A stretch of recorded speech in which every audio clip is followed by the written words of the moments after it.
தமிழ்நாட்டில் மதவெறி சக்திகள் வீழ்த்தப்பட்டிருக்கிறது.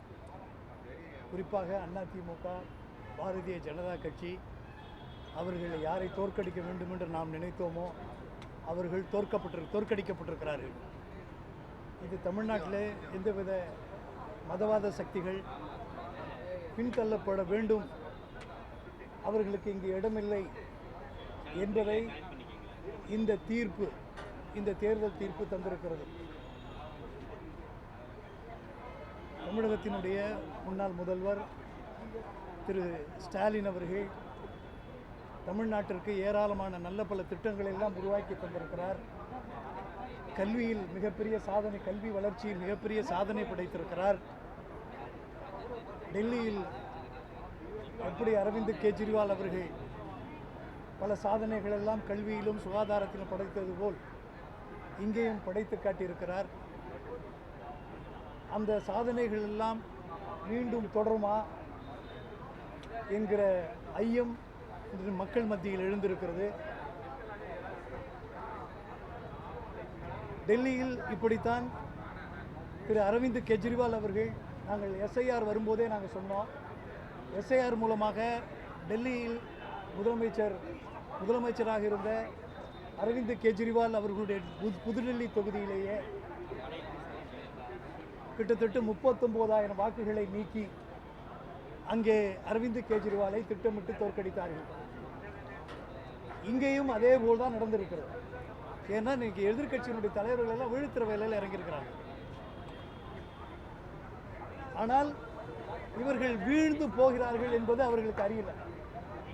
வீழ்ந்து போய் கொண்டிருக்கிறார். பிஜேபி எந்த காலத்திலும் தமிழ்நாட்டுக்கு வாய்ப்பே இல்லை என்பதற்கு இந்த தேர்தல் முடிவு வந்திருக்கிறது. அதேபோல் இந்த பாரதிய ஜனதா கட்சியை கொள்கை எந்திரி, ஊழல் கட்சி என்று விமர்சித்த திரு விஜய் அவர்கள் அந்த நிலைப்பாட்டிலிருந்து அவர் மாறக்கூடாது என்பதற்காகத்தான் மக்கள் அவருக்கு இந்த தீர்ப்பை வழங்கியிருக்கிறார்கள். ஓட்டு போட்ட மக்களுக்கு திரு விஜய் அவர்கள் துரோகம் செய்யக்கூடாதுன்னு சொன்னால் மக்கள் வீழ்த்திய அதிமுகவையும் தமிழகத்தை கலவர பூமியாக மாற்ற நினைத்த பாரதிய ஜனதா கட்சியை வீழ்த்த வேண்டும் என்பதற்கு இந்த தீர்ப்பு மக்கள் அவர்களுக்கு அளித்திருக்கிறார்கள். இதை மிக வலுவாக இவர்கள் வந்துவிடக்கூடாது.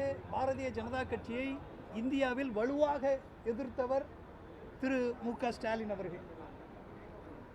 இது பாரதிய ஜனதா கட்சியினுடைய அடாவடிகளால் அதிகம் பாதிக்கப்பட்டது ஆம் ஆத்மி கட்சி. அதுபோல் மற்ற மாநிலங்களும் பாதிக்கப்படக்கூடாது என்பதற்காகத்தான் திரு அரவிந்த் கெஜ்ரிவால் அவர்கள் தமிழ்நாட்டுக்கு வந்து திரு மு.க. ஸ்டாலின் அவர்களுக்கும் இந்த கூட்டணிக்கும் பிரச்சாரம் செய்தார். நான் திரு விஜய் அவர்களை கேட்டுக்கொள்வதெல்லாம், தயவு செய்து மீண்டும் வலியுறுத்துகிறேன், தவறில்லை, கட்சி முக்கியமா நாடு முக்கியமான, நாடு தான் முக்கியம் அப்படின்னு கருதி தான் நாங்கள் இந்தியா கூட்டணியிலேயே சேர்ந்தோம். தனித்தே வெற்றி பெற்ற நாங்கள், தனித்தே டெல்லியில் ஆட்சியை கைப்பற்றிய நாங்கள், தனித்தே பஞ்சாபில் நுழைந்த நாங்கள், தனித்தே குஜராத்திலும் நுழைந்த நாங்கள், தனித்தே கோவாவில் நுழைந்த நாங்கள், அப்படி தனித்து ஒரு தனித்துவத்தை உருவாக்க வேண்டும் என்று அரசியலில் வந்த நாங்கள் இந்தியா கூட்டணியை ஏன் ஆதரித்தோம் என்றால், இந்த நாட்டுக்கு ஏற்பட்டுகிற பாரதிய ஜனதா கட்சியால் ஏற்படக்கூடிய ஆபத்தை முதலில் தடுக்க வேண்டும் என்பதற்காகத்தான் அந்த கூட்டணியில் சேர்ந்தோம். அதே போல திரு விஜய் அவர்கள் உண்மையிலே இந்த மக்களுக்கு, தமிழக வாக்குகளித்த மக்களுக்கு மதிப்பளிப்பானால் இவர் பாரதிய ஜனதா கட்சியிடமிருந்தோ அல்லது அதிமுகவிடமிருந்தோ எந்த ஆதரவையும் பெறக்கூடாது. இதுதான் அவர் ஓட்டு போட்ட மக்களுக்கு செலுத்துகின்ற நன்றியா. இந்த ஆம் ஆத்மி கட்சியே டெல்லியில் காங்கிரஸ் கட்சியை தோற்கடித்து தான் ஆட்சிக்கு வந்தது. அது இருந்தாலும் நாங்கள் பாரதிய ஜனதா கட்சியோடு சேராமல் காங்கிரசுடைய எந்த கட்சியை தோற்கடித்தோமோ அந்த காங்கிரசுடைய ஆதரவை பெற்று ஆட்சி அமைக்கிறது. அதனால உதாரணங்கள் இருக்கு. ஆகையினால் விஜய் அவர்கள், என்னுடைய கருத்து, அவர் திராவிட முன்னேற்ற கழகத்திடம் கூட கோரிக்கை வைக்கலாம். பிஜேபியையும் அதிமுகவையும் வீழ்த்துவதற்கு, மதவாத சக்திகளை திணிந்து தமிழகத்தை மீட்டெடுப்பதற்கு, காப்பாற்றுவதற்கு அவர் நல்ல முடிவை எடுக்க வேண்டும் என்பதை இந்த தருணத்தில் நான் கேட்டுக்கொள்கிறேன். நன்றி.